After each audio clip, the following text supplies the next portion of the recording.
are upset, but I'm not going to be willing to be upset enough to say, okay, I'm going to go butt heads while the issue that really led to this in the beginning still is going under not being addressed in the manner in which it should be addressed. And that's what they've done. And we've got to stop that.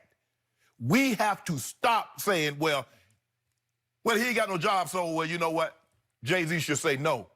If Jay-Z can advance the football, Skip, you look, there have been a lot of times I caught the ball and got it down to the 1 or 2, and somebody else took the ball in the end zone. But guess what? The Broncos got the touchdown. So, Cap, although you might not score the ball, if someone can advance the ball into the end zone and get the end result that you were hoping for, we should be happy. And it's just very disappointing that we're at this point again where we're not talking about the issue. We're not addressing the issue. We're addressing Colin Kaepernick. We're addressing Eric Reid against Jay-Z. And that's very unfortunate. I appreciate everything you just said. I always tell you, I always defer to you on any issue of this nature. Right. So I'm just going to give you my 2 cents a little bit from a distance. Okay. First of all, I want to say about Colin Kaepernick, and I've said this before, and I'm going to say it again till my dying day. He had historic impact on an issue that did need to be addressed, and I think it got addressed, at least in some white psyches in this country. The issue was too many white cops were killing, shooting too many unarmed black men. And I think, again, small sample size so far, but I think some of that has subsided, and I think he had a lot to do with that. Just bringing, just making it. He brought it to the front. To the front of your mind. It's in the front of white cops' minds. Now, wait a second. Not that we don't still have our random issues here and there. We do. But I think it has helped. I think Colin Kaepernick did something that will endure. Yes. Is he Dr. King? Not yet. Could he be Dr. King? I would like to see him be more vocal. He hasn't taken that stage yet.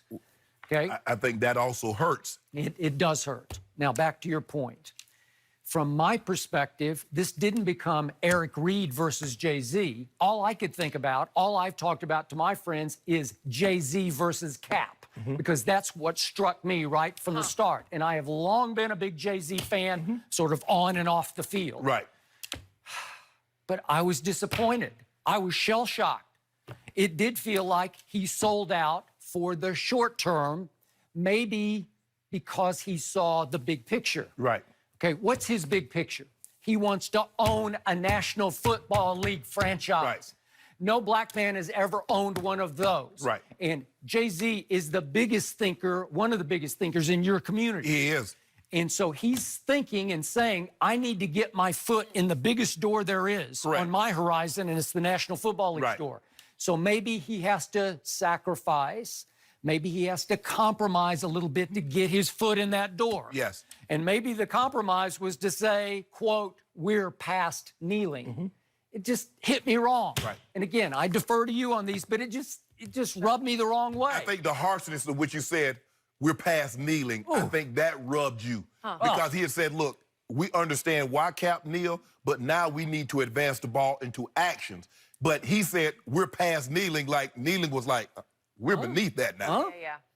Like it almost felt like we're past that issue. Yes. No, we're not. No. Nope. And he knows we're not. And he did wear a Caps jersey on Saturday Night Live and had been a huge supporter. Yes. And all of a sudden it felt like sellout. Okay. But then I tried to step back and think, because you got to have respect for this man. And he does have ultimate credibility in your community. Absolutely. He did it the hard way. He did it from the bottom up. Right? Yes. He didn't inherit. Nobody gave him a thing. Nobody gave him anything. Right? So he fought his way to the top. Right. And now he says, I want to go to the very top. Yes. So did he have to compromise? I guess that's the best word I can think of. Compromise just to have a shot at owning a franchise? Because Mr. Kraft loves him. Right. And they believe in him. Right. And here's the ultimate. If there could be a day when the owners would convene at one of their meetings, wherever it is, in Tampa or Dallas or wherever, and the doors close, and behind closed doors, Jay-Z gets to stand up as an equal majority owner of a pro football team and say, gentlemen, would you please think about this because you're all closed-minded to this. Right. Our league is whatever it's going to be at that point, 75, 80% African-American. Correct. Okay? Think about this. Well, if Jay-Z says it, because he's going to earn his respect with those white, closed-minded owners, the quote-unquote good old boy owners. Well, maybe he could open a door in somebody's head like, oh, I had never thought of it that way. Oh, you make a point. Maybe he could do, he could, again, is this about greed or trailblazing or both? Maybe it's a combination of both. Okay, but could he do some trailblazing if he had a prominent voice behind closed doors in an ownership meeting? You better believe he could. I believe he could. Okay. And at the end of the day, Skip, look, no one was ever going to be 100% in agreement with the arrangement that the NFL has, because a lot of people look at this and say they're using Jay-Z as a shield that they whiteballed, and I always use the term whiteball because it's 32 white owners. I got it. And the black is a negative, no, but y'all whiteballed him. So I will say you guys in a negative connotation.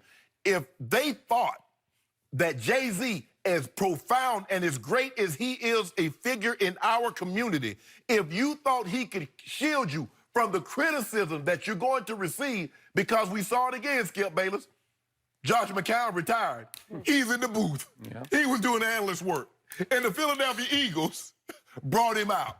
Now, this is the second time it's happened because Jay Cutler last year was about to do the same thing, and the Miami Dolphins brought him out.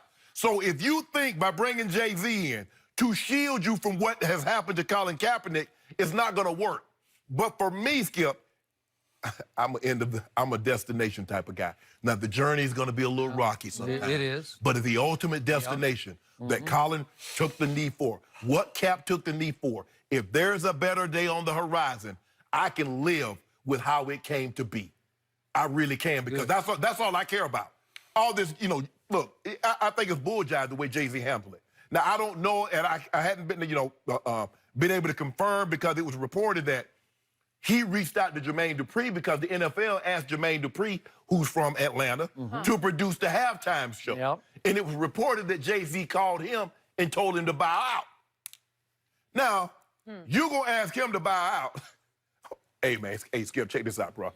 I can't do that, man. I ain't going to go do that. All right, you know what, Shannon? That's good. I'm going to ride with you, bro. And then come to find out, Skip. I'm like, Skip, yeah. Well, Jay-Z knows how this works. He knows how it is in community, how it looks. Like you went behind their back when you said no, and you all the while you're trying to maneuver. Maybe he was trying to maneuver himself into a more favorable position that would give him a little more leverage. Because it's like, look, guys, I don't know if you can get a guy that's any more respected in the African-American community than I am, that have the assets that eventually I could be an owner. But all I care about is that why Cap took the knee and the issue getting resolved. And if Jay-Z can advance the ball further than what it is right now, I can live with it. If anybody can, I believe he could. Now, one last point, back to Kaepernick, Eric Reid, Kenny Stills. Sure. I still admire the guts and courage it's taken for all three to continue to fight. Sure. But two of those three got huge, I think, collusion settlements from the National Football League. And one of those three still, two of those three, still collect checks from the National Football League. So you brought up the word hypocrisy.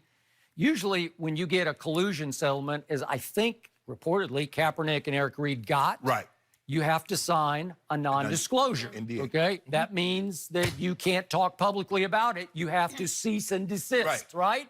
You take your money, and I don't have any idea what the money was because we've had wildly different... From 1 to 5 million to 80 million. 80 million. I have no idea. Then the final report came from the Wall Street Journal and said they combined got less than 10 million. I don't know. Still, that's pretty good money. All right? So the point is, are they just openly violating their non-disclosure now? Because Cap and Eric Reid are not backing off, man. They are firing. Maybe the NDA meant they couldn't disclose the amount of money they got, but they were going to be allowed. But you can't say Jay-Z, the hypocrisy of Jay-Z, because of he's accepting this. But Reid, you know, you collecting the check too. It's not like you can say, you know what? Eric Reid, You better play even better than you're expected to play. Well, look, I believed Eric Reid, even though that he didn't have a job at the time. I was like, the guy's 26 years of age. He just didn't drop off a cliff and forget how to play safety in the NFL. Sure. He was good enough to play, as I believe Cap was good enough to play. But I believe now, Skip, if Cap were to come back, he would do more harm than good if he does not make the team, because they're going to say, see, we told you all along. It was never about that. It was about his ability to play. Yep. And it's hard. He's been away from, and I think he listed, what, 887 days or whatever, however long it's been. But what Cap doesn't realize, Skip, NFL owners, they don't really do social media. So that was well and good that you and I watched it and Jenny watched it and a lot of other people saw it. But they're not. But how many owners you think saw Cap in that video? How many GMs you think saw Cap that video? So Cap, you're putting your message out to the wrong people. The people that saw that believe that you deserved an opportunity. Deserves, and you didn't deserve to be released from the NFL. But you're speaking to the wrong people. And again, Skip, it's me, it's Eric Reid, it's everybody else speaking on Colin Kaepernick's behalf. But at some point in time, Colin Kaepernick's going to have to take a stance for himself and speak for himself. I understand this enigmatic personality where he's perceived like... It's mystique. Yeah, like, oh, man, when is Cap going to speak? You know, he pops up a video here and Eric Reid says something there and Shannon Sharp gets on television and defends him over here. But at the end of the day, nothing sounds as crisp or speaks as loud when it comes out of the individual mouth itself. And that man can speak because we've heard it before. Of course. You're right about that. Okay, we will be waiting for the next chapter in that. We are going to move back onto the field. Antonio Brown's helmet fiasco.